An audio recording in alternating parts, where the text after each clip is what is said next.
Graças a Deus. Cumprimento os irmãos com a paz do Senhor. Cumprimento os irmãos com a paz do Senhor. Quem está feliz com Jesus nessa manhã? Então abra sua Bíblia comigo sem perder tempo. No livro do profeta Neemias. Livro de Neemias, o profeta. Capítulo 1. E o versículo de número 2. É uma alegria estar de volta aqui nessa linda igreja, revendo nosso apóstolo Genor Duque, a bispa Ingrid, que são mais do que amigos, são líderes, são conselheiros. Deus abençoe vocês. Eu vou fazer mais um pedido. Como vamos ler a Bíblia, os que estão assentados podem ficar de pé por um minutinho? Só por um minutinho. Profeta Neemias, capítulo 1, versículo 2, está escrito assim: E veio Anani, um de meus irmãos, ele e alguns de Judá, e perguntei-lhes pelos judeus que escaparam e que restaram do cativeiro e acerca de Jerusalém. E disseram-me: os restantes que não foram levados para o cativeiro lá na província estão em grande miséria e desprezo, e o muro de Jerusalém foi fendido e as suas portas foram queimadas a fogo. Sucedeu que, ouvindo eu estas palavras, assentei-me e chorei, e lamentei por alguns dias, e estive jejuando e orando perante o Deus dos céus. Capítulo 7 do mesmo livro, ou melhor, capítulo 6 do mesmo livro, vire 2 páginas. Capítulo 6, versículo 15 do livro de Neemias. Acabou-se, pois, o muro aos 25 de Elu, em 52 dias. Vou ler de novo. E acabou-se, pois, o muro aos 25 de Elu, em 52 dias. Feche a Bíblia, coloque no banco, na cadeira, e pegue na mão da pessoa mais perfumada do seu lado. Aperte a mão dele ou dela com carinho até eles falarem aleluia. Pentecostal que não faz barulho está com defeito de fabricação, não é? Vamos orar. Pai, nós te exaltamos e te glorificamos, e nós entendemos que dentro de alguns minutos, e esta linda igreja ficará pequena para o tamanho da glória que o Senhor vai mandar do alto dos céus. Os que vieram tristes começaram a saltar de alegria. Os que vieram se arrastando não voltam se arrastando para casa. Hoje voltarão voando nas asas de um novo tempo. E antes que eu comece a ministrar a sua palavra, cerque este santuário com a sua glória, e num raio de 5 quilômetros onde houver um demônio alojado, eu dou a esses demônios segundos para sumirem daqui, porque se não sumirem, serão queimados pelo poder da sua glória que aqui será derramada. Rasgue os céus sobre este ministério nesta manhã. Mande anjos de fogo descerem aqui. Que estes anjos desçam trazendo brasas de fogo nas mãos. Comecem a esparramar estas brasas entre nós. E onde houver um crente cheio do Espírito Santo, pega ele nesta hora, Senhor. Mostra a sua glória neste lugar e fala conosco. Fala profundamente. É o que eu te peço agora e sempre. E toda a igreja diz amém. Os que podem, tomem o seu assento aplaudindo a Jesus, porque Ele é bom, porque Ele é maravilhoso. Quem está feliz nesta tarde já? Então olhe para a pessoa mais bonita do seu lado e diga para ela: é hoje. E dê um grito daquele tamanho para acordar São Paulo todo. Eu vou me atrever nesta tarde a pregar em um dos livros mais difíceis de serem pregados de toda a Bíblia Sagrada. É um desafio para mim, porque o livro de Neemias, a quem eu chamo de profeta, muitos podem não concordar, podem dizer que ele não era profeta, mas apenas um instrumento para o cumprimento da profecia. Mas o profeta não é aquele apenas que fala sobre o futuro, porque a profecia bíblica, ela não apenas revela, ela também conforta e ela ensina. E o próprio nome dele já fala o que ele é: confortado por, ou confortado através de alguém. Esse é o significado da palavra Neemias, o nome dele dado pelo Senhor em hebraico. Um homem que foi confortado por Deus. Ao lermos a história de Neemias, a gente pelo menos se emociona, porque encontramos um judeu escravizado. E pelo que eu li da história dele, eu não queria estar na pele dele, apóstolo Agenor, porque nós conhecemos Neemias como o copeiro do rei. Só que quando estudamos a história, vamos ver que ele tinha contato não apenas com o rei, mas também com a rainha. E a palavra no hebraico dada a copeiro também pode ser traduzida sonoricamente por eunuco. E o eunuco era um escravo arrastado para dentro do palácio a contragosto, e ele era castrado, ou tinha a sua bolsa escrotal destruída, amassada.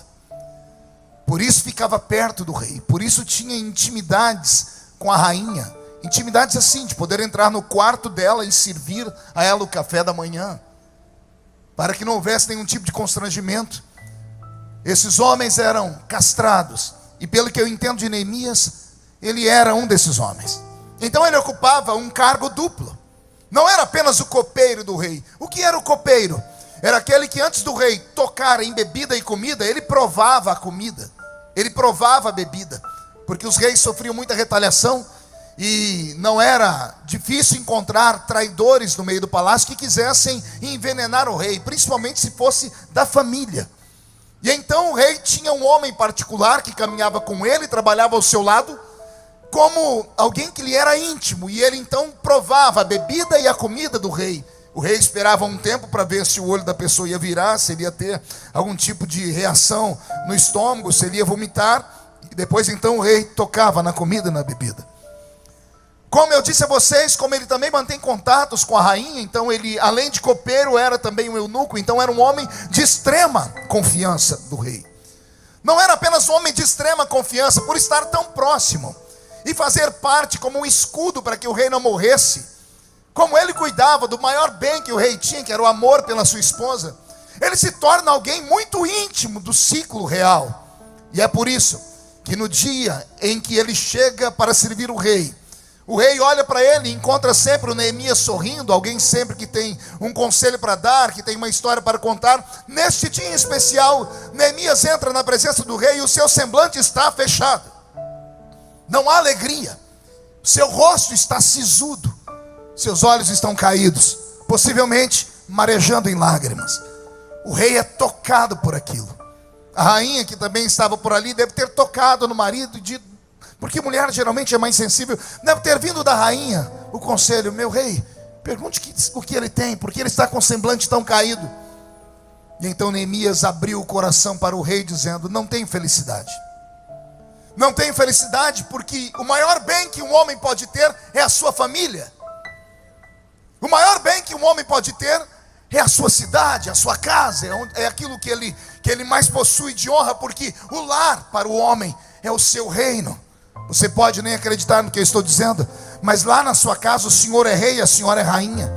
Vocês são rei e rainha de um pequeno reino, e lá dentro você tem a sua vida, a sua história. Ninguém entra lá dentro, ninguém pode entrar lá dentro, porque lá é o seu pequeno reino.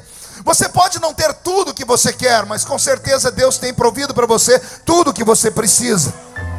Você pode não morar no alto de um arranha-céu, mas mesmo lá na casinha feita de barro, coberta de sapé, quando você dorme bem, porque o anjo do Senhor acampa ao seu redor e te protege do mal lá naquele ambiente também. É Neemias que começa a contar uma história para o rei, dizendo: eu estava passeando pelo palácio e encontrei um dos meus irmãos, irmão de sangue. Não era irmão de fé, não era irmão de etnia, era irmão de sangue. Hanani é irmão de Neemias. E Neemias percebe que Hanani também está triste. E Neemias diz ao rei: eu perguntei ao meu irmão o que ele tinha. E meu irmão começou a me dizer assim: estou vindo de Jerusalém. A a cidade sagrada, a cidade luz, a cidade de Deus, santuário das moradas do Altíssimo, a habitação da paz. É isso que significa a palavra Jerusalém, a habitação da paz. E eu imagino Neemias dizendo: ora, você foi pelo menos visitar a cidade que foi destruída e que agora foi devolvida para nós. Era para você chegar feliz porque nós recebemos de volta o que era nosso. E você está triste, Hanani, por quê? E ele começa a dizer: porque muitos que voltaram para lá não têm nem o que comer.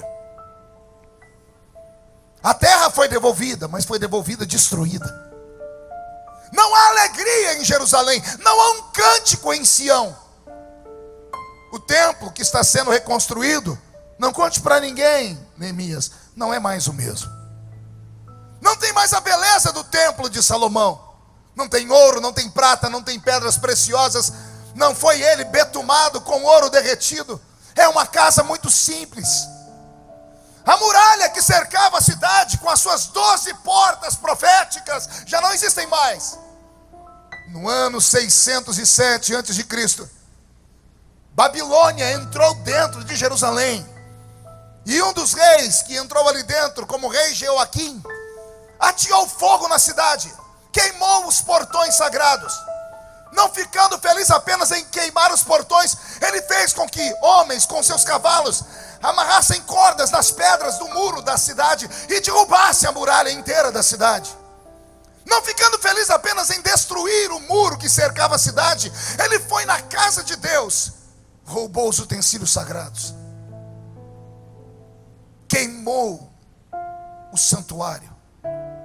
Todo o ouro que tinha foi arrancado. E não era 1 quilo, nem 10 quilos. Eram toneladas de ouro que Salomão colocou dentro daquela casa. A glória de Israel havia sido roubada. E Hanani está contando para Neemias: eu andei pela cidade. Alguns são ricos, mas os ricos estão oprimindo os pobres. Vai vendo se alguma coisa disso faz sentido para você. Os ricos estão roubando os pobres. Tudo que a gente constrói de dia, antes de chegar à tarde já perdemos, porque não tem muralha cercando a cidade. Entram os homens de outros povos e nos roubam. O pouco que temos é arrancado. Não há crianças correndo pelas ruas, não há casamentos sendo feitos, não há alegria, não há mais louvores, não há mais aplausos. Os sacerdotes têm medo de entrarem no santuário, porque o santuário é muito pequeno, não tem mais beleza. A cidade não é mais a mesma. E Neemias guardou aquilo no coração. E ele começou a lembrar da velha Jerusalém, das histórias que ele ouviu de Jerusalém, das histórias que ele ouviu, porque ele nasce no cativeiro, mas o pai dele veio de Jerusalém, e o pai contou para ele a história. Há uma cidade linda onde Deus fala e habita. Há uma promessa de que um dia vamos voltar para ela, e que a glória da segunda casa será maior do que a glória da primeira casa. Neemias ouviu, cresceu ouvindo esse tipo de profecia, e agora que ele está diante de uma testemunha de que Jerusalém não vai bem, ele está junto com o rei, e o rei insiste em perguntar o que aconteceu, Neemias. Ele começa a contar a história que eu estou contando para vocês. A história tocou o coração do rei, e o rei disse: o que é que você quer? Qual o seu sonho, Neemias? Ele disse: ó rei, o meu sonho era voltar para a minha terra, reconstruir a minha cidade, levantar as muralhas de novo, para ver lá naquelas muralhas as 34 colunas onde ficavam os atalaias com as suas buzinas para tocarem, para que o meu povo pudesse, cada um deles, a um dia entrar por uma porta, tendo elas 12 portas espirituais, um deles entrar por essas portas para receber a sua bênção. Eu quero ver as crianças cantarem de novo, eu quero ver os levitas adorarem de novo, eu quero ver as pessoas sacrificarem de novo, eu quero ouvir Jerusalém voltar a glorificar, eu quero ver Jerusalém brilhar. E acontece um milagre, pergunte qual? O rei dispensa o empregado, não manda ele embora.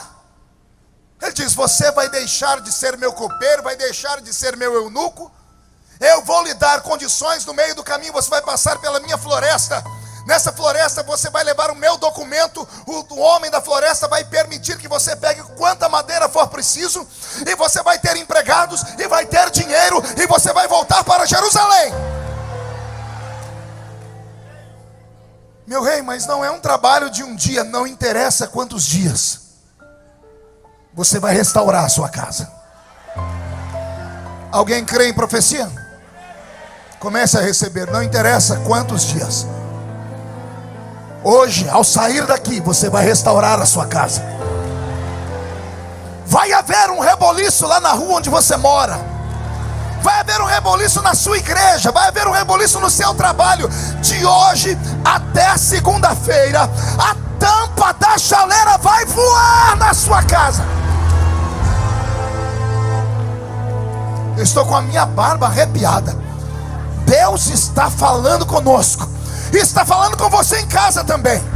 O Senhor está dizendo que Ele vai usar alguém, e este alguém vai lhe dar condições, e você vai voltar para o seu reino. E o reino que estava caído vai ficar de pé. O que estava destruído será reconstruído. E a glória da segunda casa será maior que a da primeira.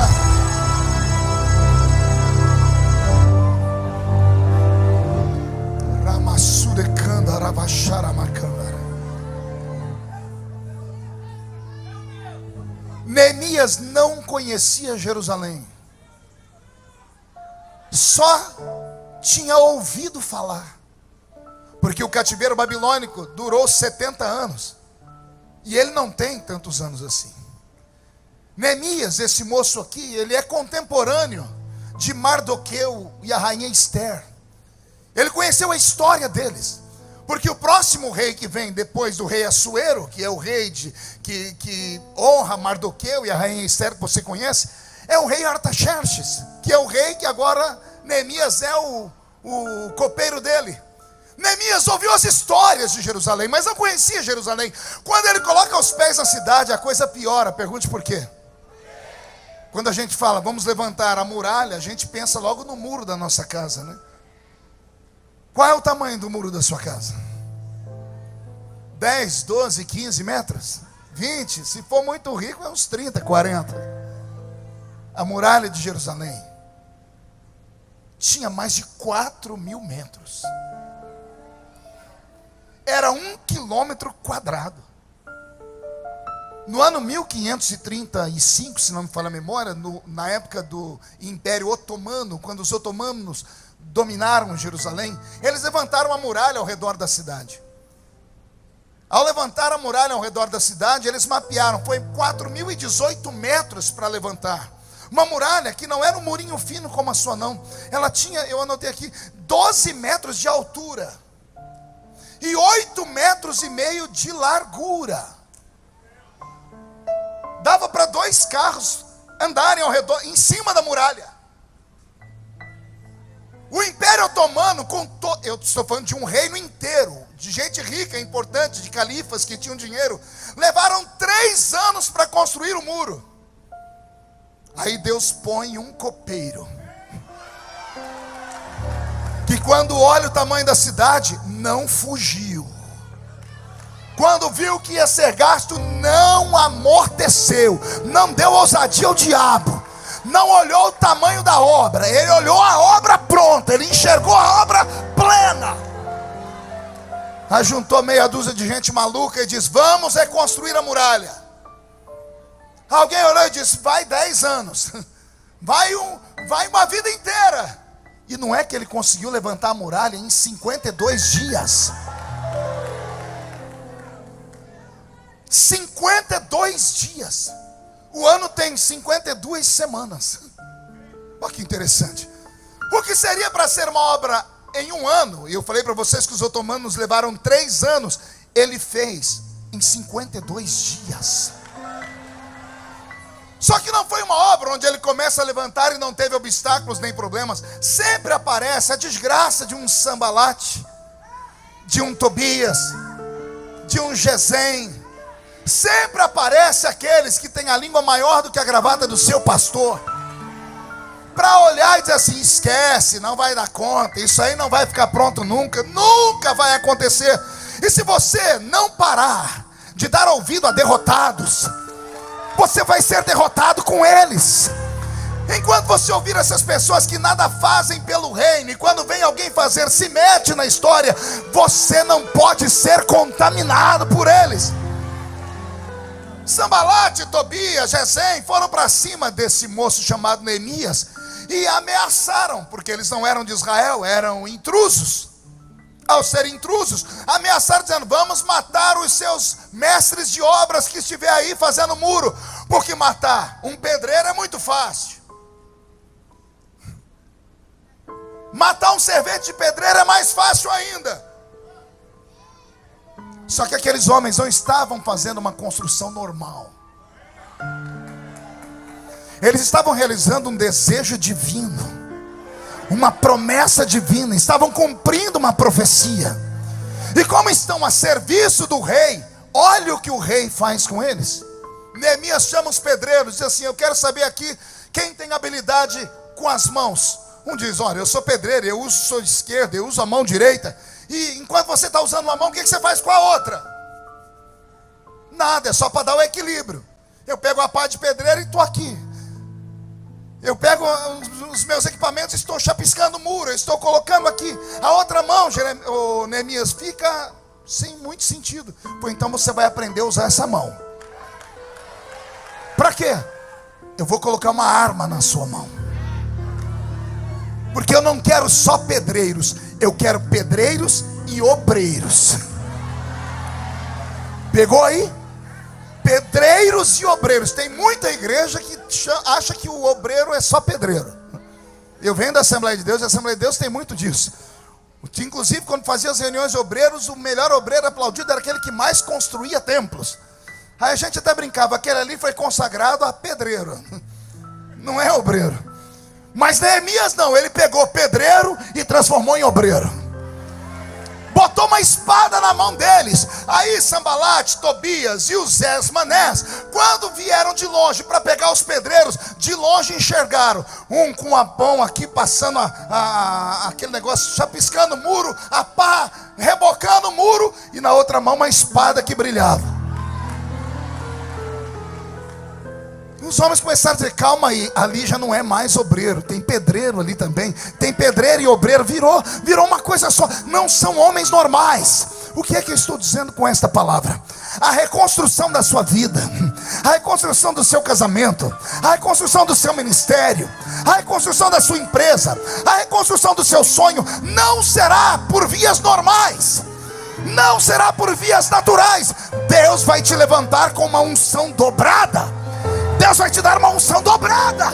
É uma unção para reconstruir e proteger. Porque a glória da segunda casa, repito, será maior do que a glória da primeira.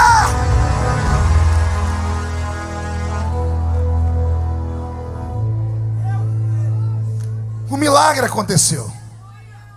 52 dias. Nem eles acreditaram no que estavam vendo.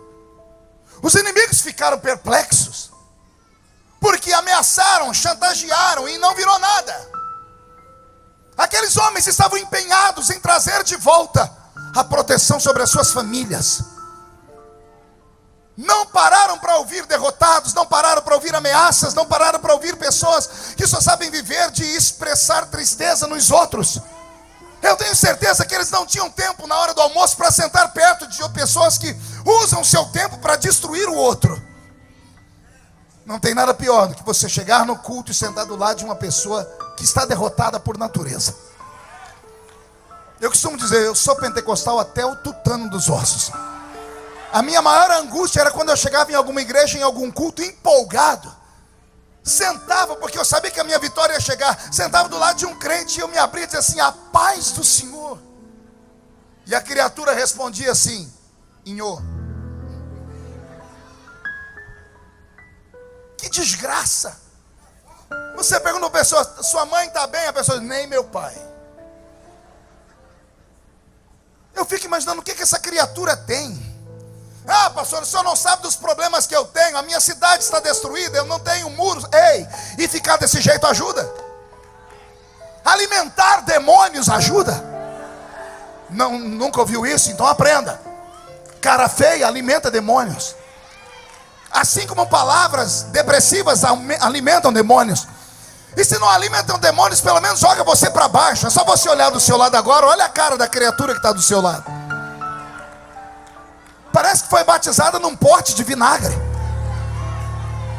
Fica o culto inteiro com essa cara feia, parecendo que comeu jiló sem sal. Ah, pastor, eu estou com um problema. Pior do que você, tem gente lá no hospital agora. Pior do que você, tem gente no meio da rua que não tem onde cair vivo, continuar morto. Você ainda tem onde se apegar. Você ainda tem fé. Você ainda tem Deus. Seu nome está escrito no livro da vida. Eu tenho pena quando alguém vem para a igreja e senta perto dessas geladeiras ambulantes. Ah, segura aí.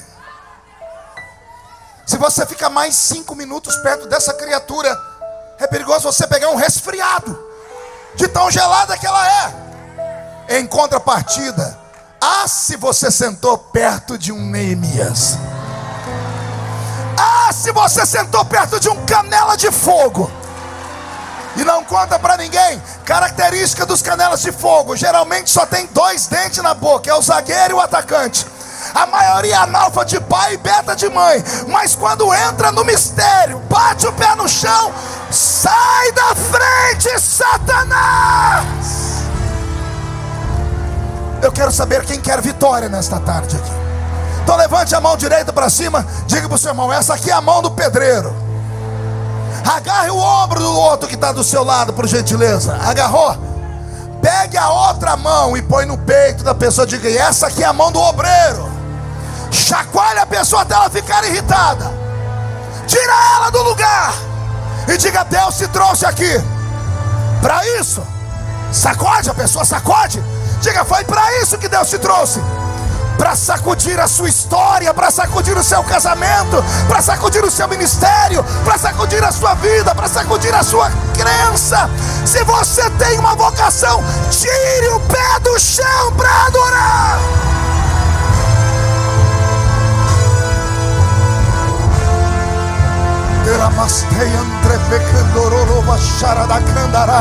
Recebe, Brasil, recebe a unção da reconstrução. Se levantarem 11.000 demônios contra ti nesta tarde, 1.000 cai de um lado, 10.000 cai do outro lado, e você não pode ser atingido. Nenhuma arma forjada contra ti prosperará. A minha Bíblia diz que o justo cai, mas Deus de todas elas o coloca de pé. Esta é a tarde da reconstrução. Recebe, recebe, recebe essa inspiração e dê um grito para acordar o Brasil inteiro. Senta aí, Neemias. Esta palavra não é para gente normal. Pergunte por que não. Porque os normais só conseguem acreditar naquilo que faz sentido. Normais só acreditam naquilo que é lógico, naquilo que pode ser reproduzido em um laboratório através da química, da física e da matemática. Normais são aqueles que só acreditam em profecias ou promessas que são simples. Isso aqui não é para gente simples. Isso aqui é para gente doida. É para gente maluca. Por quê, pastor? Porque todo maluco é atrevido. Esses malucos vão chegar em casa, vão se atracar a esta promessa, vão ver o lugar onde tinha muro, não tem mais nem tijolo, mas vão enxergar uma muralha e vão começar a trabalhar. Anote o que eu estou dizendo. Vai haver um reboliço na sua família, na sua casa, na sua história, e ninguém tem nada a ver com isso.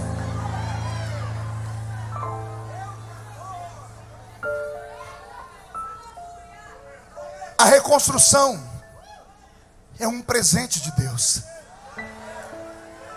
Porque a reconstrução vem após um tsunami, uma guerra, uma tempestade, um terremoto. Ah, pastor, mas está tudo destruído. Ei, você sobreviveu. Você vai ter história para contar. Vai acontecer com você o que tem acontecido comigo. Pergunte o quê? Dia desse, Agenor, eu estou lá em Brasília, passei por uma comissão, tem as salas das comissões, e tinha um grupo de parlamentares dentro da comissão, e quando eu me viram, disse: ô pastor, o senhor pode vir aqui? Fui e falei: pois não. Pastor, o senhor pode fazer uma reza braba para nós aqui? Todo mundo com medo da Lava Jato. Falei: vamos fazer uma reza brava, vamos lá. E alguém falou: como é que é a reza brava, pastor? Foi: pega na minha mão aqui.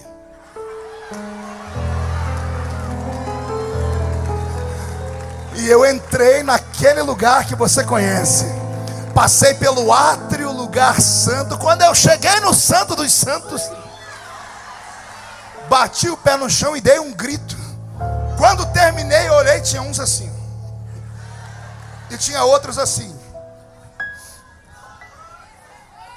Quando eu estava, falei: tá bom, senhores, posso ir? Um desses falou: senhor pastor, o senhor tem o corpo fechado, né? Eu falei: é claro que eu tenho.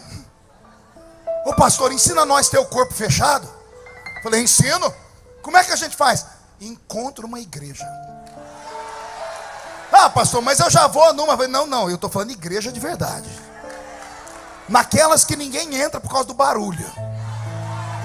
Naquelas que as pessoas é tudo louca, que você passa, parece que tem uns lá que recebe o espírito do Bruce Lee. E aí um falou: por quê, pastor? Foi: porque no meio desse povo, se eu conheço o meu Deus, Ele vai tomar um deles e vai falar com você o que você tem que fazer, porque Deus ainda tem os seus profetas.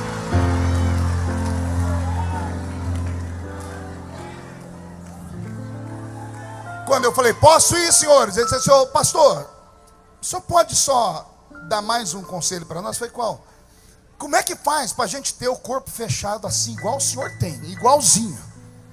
E eu falei: e eu tenho o corpo fechado por quê? Ah, pastor, nada pega no senhor. Tudo que era para pegar no senhor, para te destruir, te deixa mais famoso. A gente fala: agora morreu. Esses dias atrás botaram um apelido em mim, me chamam de Highlander. Eu nem sabia o que era isso, fui ver: imortal. Já viu no avião esses dias? Tudo que é para fazer para me destruir, só me faz melhorar. Aí fala: pastor, como é que faz? Por que o senhor tem o corpo fechado desse jeito? Eu disse: eu tenho o corpo fechado desse jeito por causa de uma coisa só. Todo mundo esticou a cabeça: o que, pastor? Vai contar o segredo? Eu disse: vou. Eu disse: porque eu tenho uma promessa. Ai, para onde eu estou indo? Eu vou repetir. Eu disse a eles: isso acontece comigo porque eu tenho uma promessa. Só que não é promessa feita por homens, porque o homem fala sentado e não sustenta de pé. O homem promete quando está emocionado, depois desiste de tudo. Você já aconteceu isso com você no seu trabalho? Seu patrão diz: vou aumentar seu salário. Daqui a pouco, o patrão, e o salário? Não deu certo. A pessoa: a Genor faz desafio aqui. Não, eu vou entrar, semana que vem eu trago. Semana que vem não trouxe nada. A pessoa fala na emoção e não cumpre. Agora, a promessa que eu tenho não vem da horizontal, vem da vertical. E esse que prometeu deixou na palavra dele escrito assim: não sou homem para mentir, nem filho do homem para me arrepender das coisas que falo. Quando o filho dele passou por este mundo, ele sancionou essa lei dizendo: passa o céu, passa a terra, mas as minhas palavras não podem passar jamais. Deixa eu fazer uma pergunta: quem aqui tem uma promessa desse tamanho? Então murcha a barriga, estufa o peito e bate no peito até fazer barulho.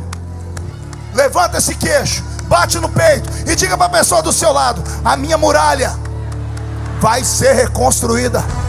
A minha cidade, meu casamento, meu ministério, minha família, minha saúde vai ser reconstruída, porque eu tenho uma promessa de Deus. Só quem tem promessa não grita não. Dá um berro de glória a Deus para todo mundo ouvir.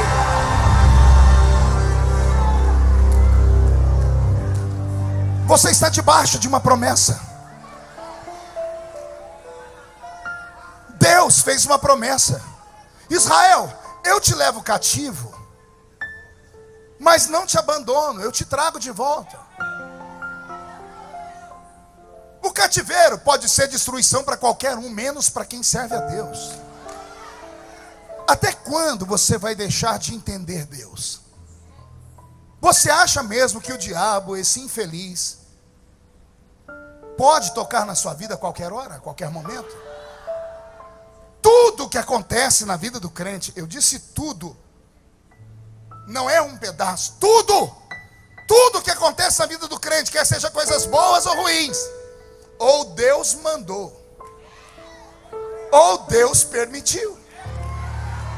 Pastor, Deus é sádico? É claro que não. Então por que Ele deixou passar por esse funil? Porque Ele quer te melhorar. Quem já leu Jó deve ter filosofado: porque Deus deixou o diabo tocar em Jó? Simples. Deus olhou Jó, elogiou Jó e disse: ele é tão bom, tão abençoado, que o que ele tem é pouco. E eu não posso dar a ele, a não ser que eu quebre leis. E eu não vou quebrar leis. Eu só posso dar a ele em dobro se alguém roubar dele.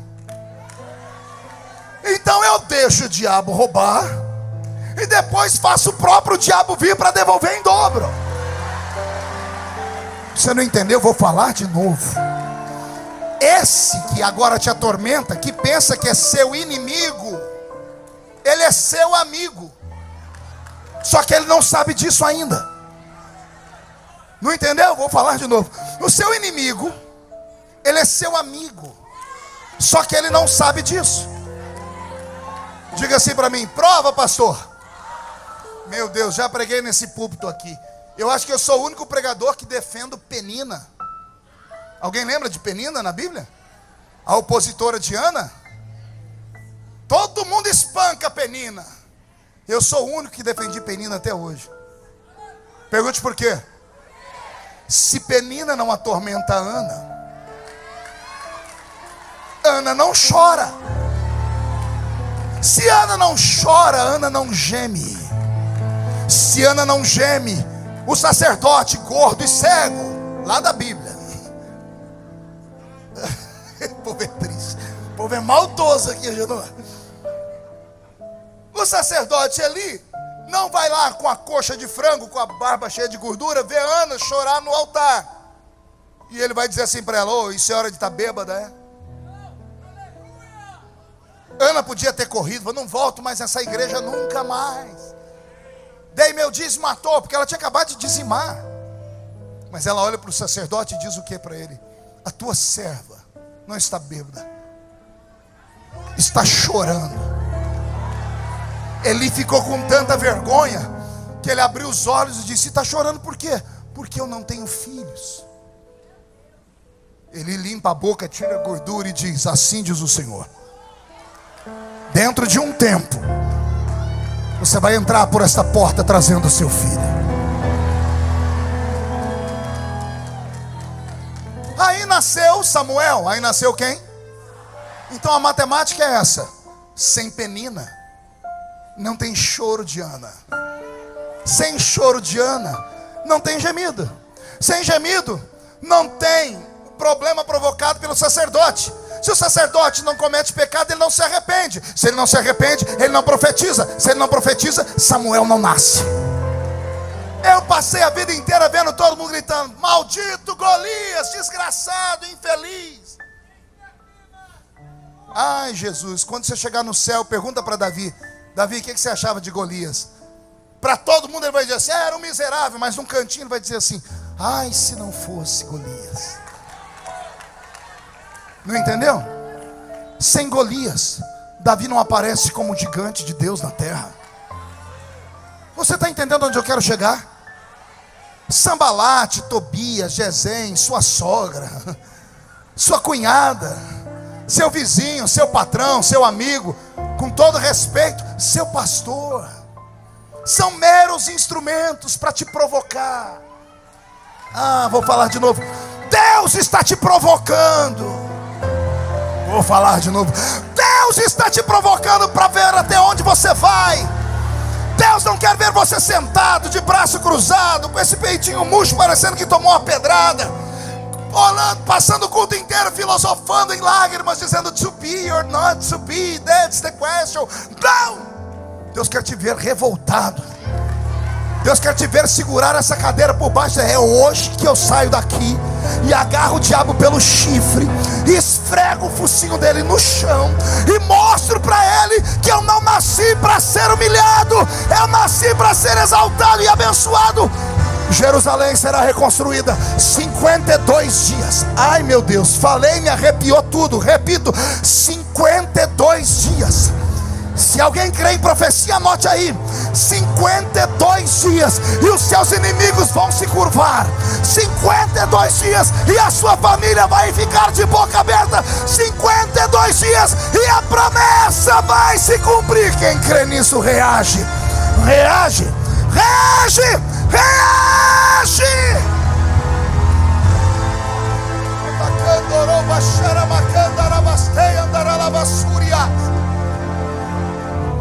Sente aí, eu já estou terminando.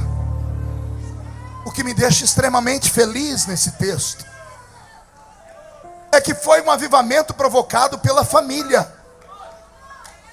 Isso eu não tinha preparado, desceu agora.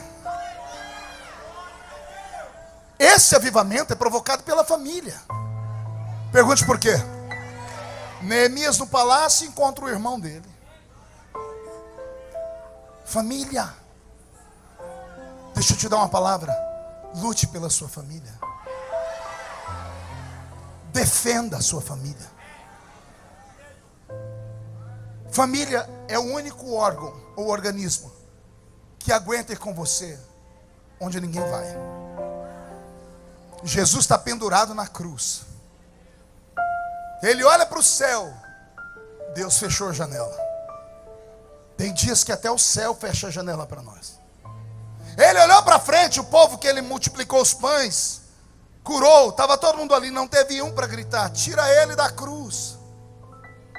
Ele teve que interceder por eles, dizendo: perdoa eles, porque eles não sabem o que fazem. Quando ele estava vencido, porque lá de cima não veio ajuda e da frente também não, ele abaixou a cabeça. Quando ele abaixou a cabeça, ele viu lá no pé da cruz a mãe dele.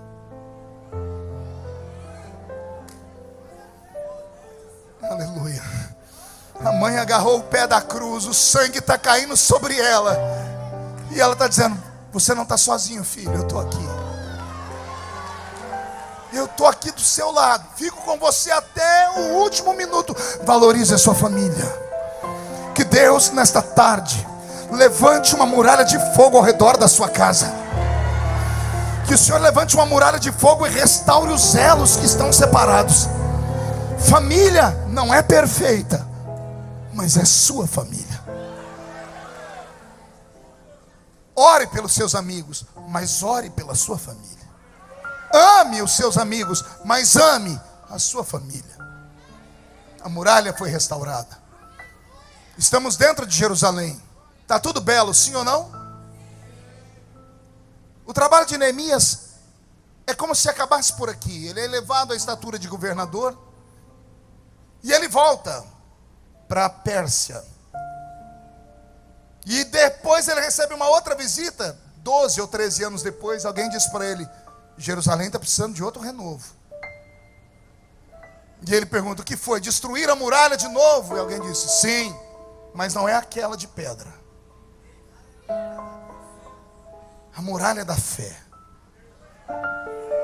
Neemias entrou em Jerusalém e viu o povo em pecado. Pergunte por quê? Porque eles reclamavam do templo.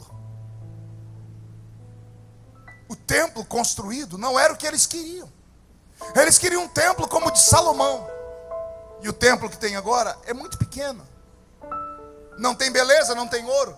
E alguns se recusaram a congregar lá dentro. É nesse período que Deus levanta o profeta Ageu.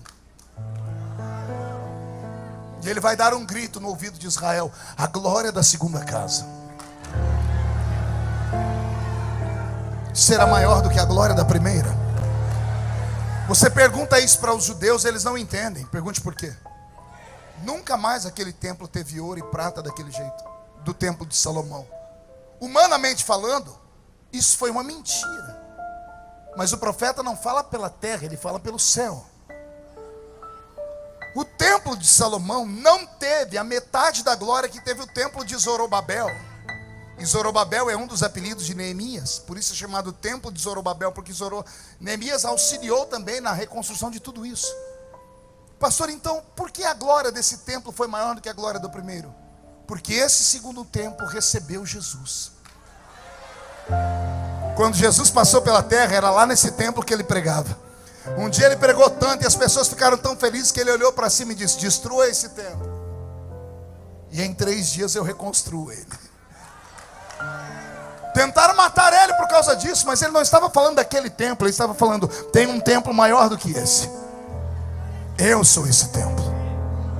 A glória da segunda casa é maior do que a glória da primeira. E aqui eu quero fazer uma rápida colocação. Vou pedir ao Robson que mude a música, porque nós não podemos ser hipócritas. Todos nós entramos na igreja, ouvimos o pastor falar que vamos conquistar, vamos reconstruir, vamos vencer, vamos conseguir.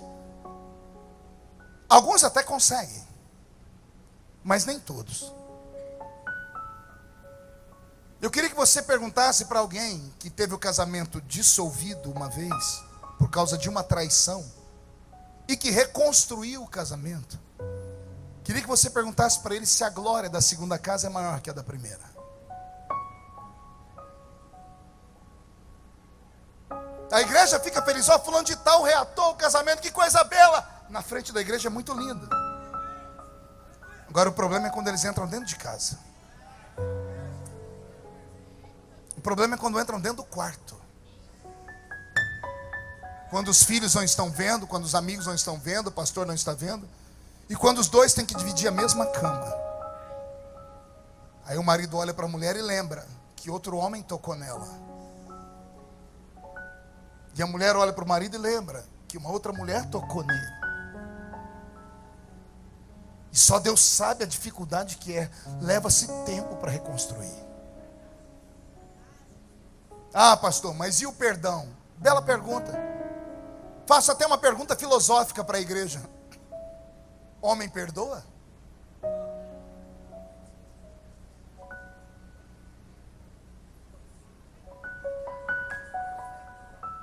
Se perdão é esquecimento, homem não perdoa. O que é o perdão para o homem? É uma escolha. Eu escolho caminhar junto. Eu escolho conviver junto. Eu escolho manter o sagrado matrimônio. Mas não espere que vai ser fácil. É uma luta diária. É todos os dias ter que pegar a argamassa e passar no muro de novo. Porque o muro está em pé, de vez em quando ele trinca. E se você não for lá e colocar uma massinha nele, daqui a pouco ele se arrebenta de novo. Então a reconstrução depende mais de você do que de Deus. Deus faz a parte dele. Qual é? Usa um profeta para te empolgar, dizendo: eu estou te vendo, você não está sozinho.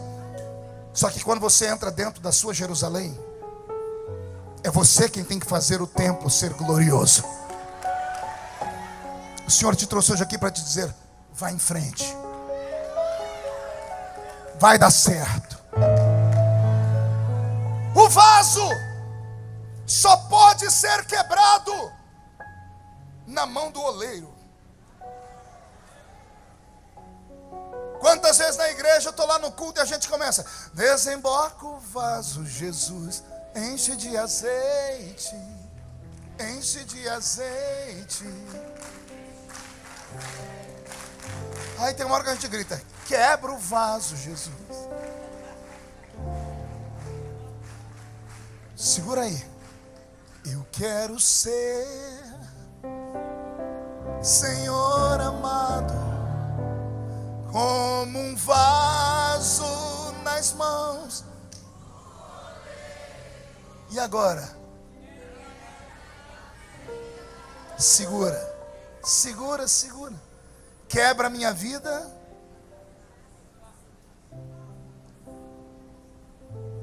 O vaso só pode ser quebrado quando ele está sendo confeccionado na mão do oleiro. Pergunte por quê?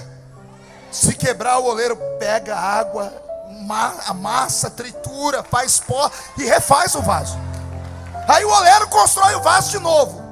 Depois que o vaso está pronto e é vendido, depois que ele vai para sua casa e a criança deixa cair e quebra, só tem dois destinos: ou você joga no lixo, ou você pega um Durepox, uma Super Bonder. Aí acontece um fenômeno, pergunte qual? De longe está perfeito. Sim ou não? Mas quando você chega perto, já foi quebrado esse negócio. Pergunte: o que é isso, pastor? É o seu casamento. De longe todo mundo diz: ó, estão juntos de novo. Tá família de novo. Mas só quem está muito perto sabe que está trincado ainda. Então é uma escolha. Permanecer é uma escolha. Estou falando isso por quê? Porque o diabo vive soprando no seu ouvido: não, se Deus tivesse dado, o sentimento tinha sumido. Se fosse de Deus, não espere que Deus faça coisas que você precisa fazer. E eu não sei porque que eu estou insistindo nesse assunto. Agora é difícil dar glória a Deus. Quando a espada de Damocles está sobre a nossa cabeça, quando Deus está olhando para nós e diz assim: agora não é emoção, é razão. Agora é hora de meditar. Porque essa festa vai acabar em alguns minutos. E a vida real começa quando você atravessa a parede da igreja, a porta, e vai para casa. Quando você entra dentro do coletivo, dentro do metrô, dentro do carro, na bicicleta, a verdade aparece quando você entra dentro da sua casa. E é lá que o diabo vai te tocar. O diabo não é trouxa de te afrontar aqui. Aqui ele só afronta o pastor da igreja. Aí o pastor é louco, agarra ele pelo colarinho e leva ele lá fora. Mas esse pastor tem estrutura. Sobe um monte, jejua, prega todos os dias, está preparado. Vai você fazer isso. O verdadeiro demônio vai te encarar amanhã. Vai esperar você amanhã na hora do almoço. Vai esperar você quando você chegar do trabalho ou da escola. E é aí que Deus quer ver se a sua muralha está de pé ou não. Eu profetizo que o diabo vai ter uma surpresa. Porque ele já te conhece. Lá no inferno você tem um apelido, pergunte qual? Cai. No inferno te chamam de galinha da Angola. Pergunte por quê? Tô fraco.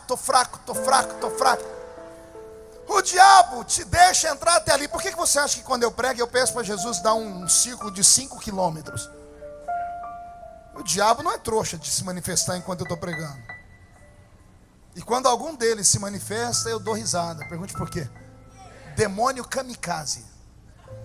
Cansou de viver, quer se suicidar. Não é verdade, Genor? Imagina 7.800 crentes cheios do Espírito Santo. O infeliz resolve se manifestar aqui. Alô, ele é fora da casinha? Não, ele cansou de viver e sabe que só tem um poder na terra capaz de mandar ele para o abismo. É você. Não tenha medo do diabo, mas não subestime ele. Chame a sua família para a oração nessa tarde. Levante com a sua família a muralha.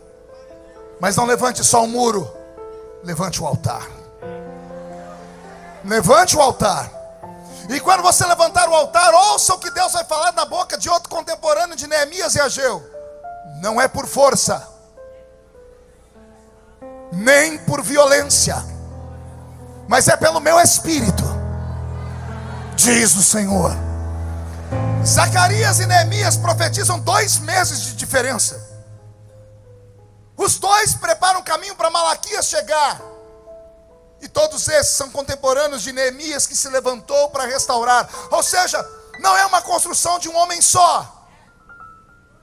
É uma construção de várias pessoas, de vários momentos, de várias orações.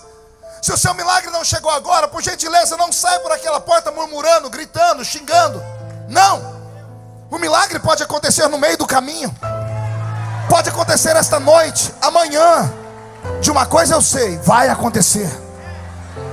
Por quê? Porque o Senhor Deus te inspirou. Eu não vejo homens e mulheres nesta tarde aqui. Eu vejo brasas de fogo tiradas do altar. Eu vejo guerreiros. Eu vejo pedreiros e obreiros que carregam numa mão a pá de pedreiro e na outra mão uma espada. Estamos em guerra, São Paulo. Estamos em guerra pela família. Estamos em guerra pela nossa fé. E eu profetizo que o diabo já perdeu essa. Quem crê nisso? Fique de pé, por gentileza.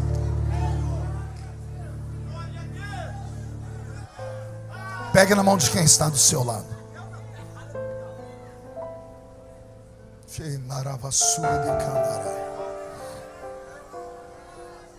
Não vou chamar ninguém à frente hoje, não. Não, solte a mão do irmão, pegue pelo braço.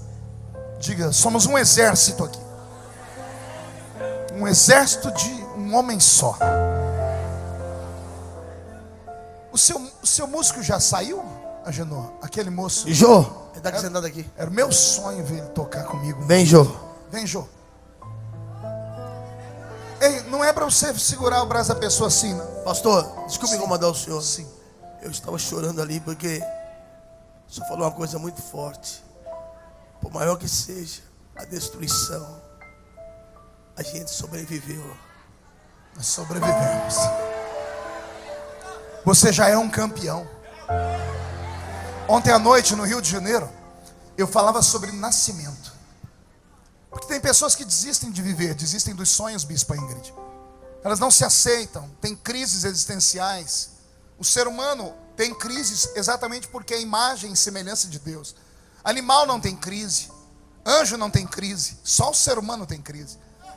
E eu comecei a tentar motivá-los, dizendo a eles assim: olha, ninguém aqui é derrotado. E aí você pode dar 1 milhão de desculpas, eu profetizo e afirmo: ninguém é derrotado. Pergunte por que não. Porque Davi disse assim: tu me sondas e me conheces, desde que eu era pequeno e informe. A minha aliança é pequena, mas ela tem forma.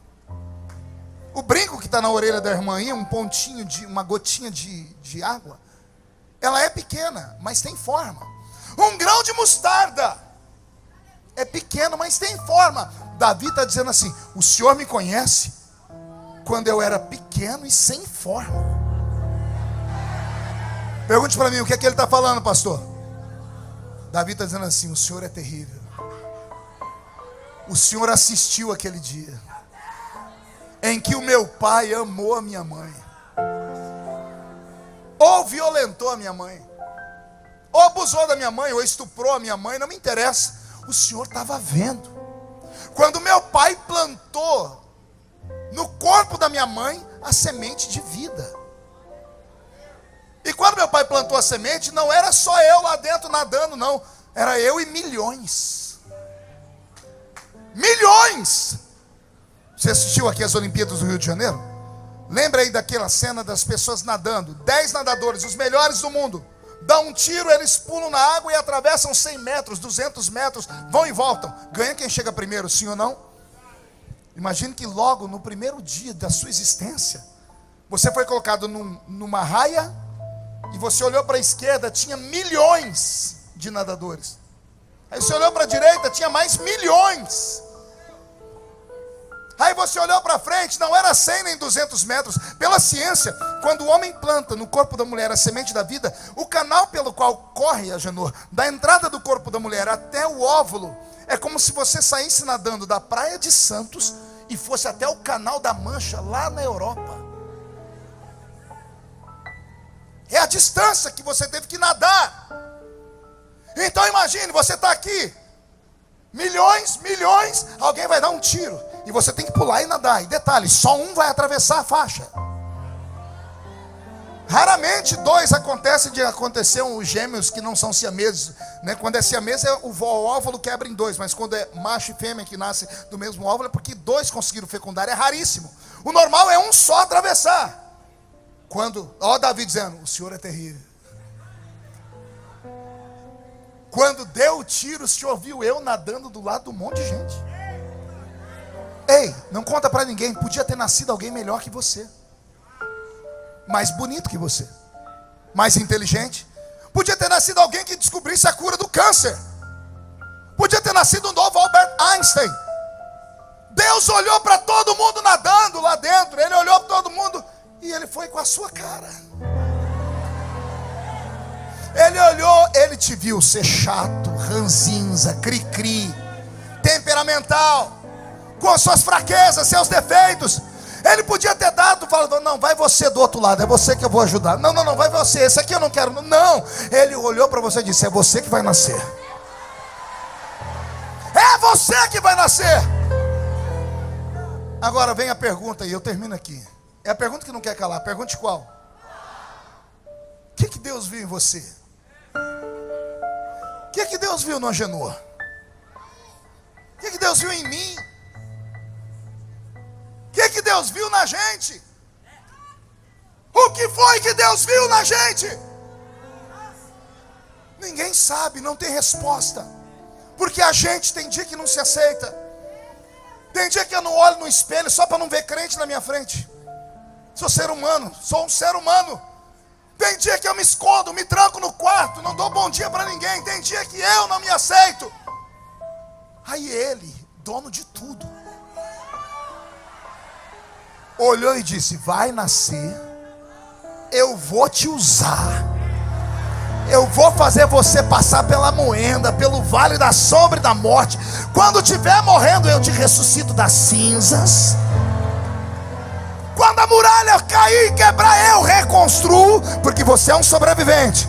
Só tem uma explicação, pergunte qual? Tem alguma coisa para acontecer que ainda não aconteceu. Só tem um motivo para você estar vivo ainda, estar de pé ainda. É porque alguma coisa na sua vida ainda não aconteceu. E se ele te sustentou, é porque é muito grande. É porque é violento demais. Se você crê no que eu estou falando, traz a pessoa para junto de você. Vai, sobrevivente!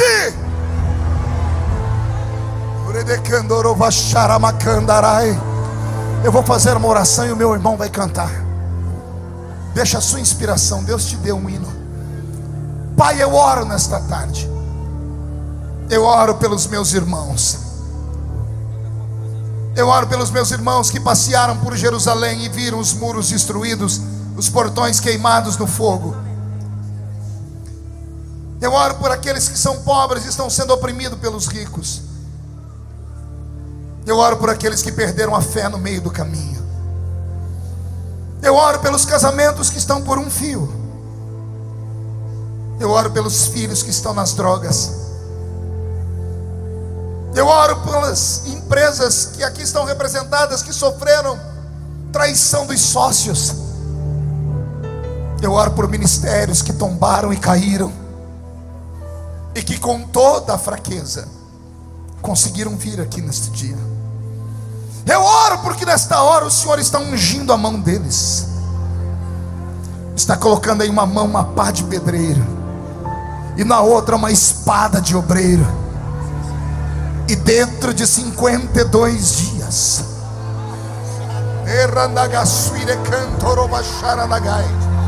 dentro de 52 dias, o vento vai soprar, as trombetas vão soar, as emissoras de rádio e televisão vão noticiar, os vizinhos vão ficar espantados. Vai haver um reboliço acontecendo.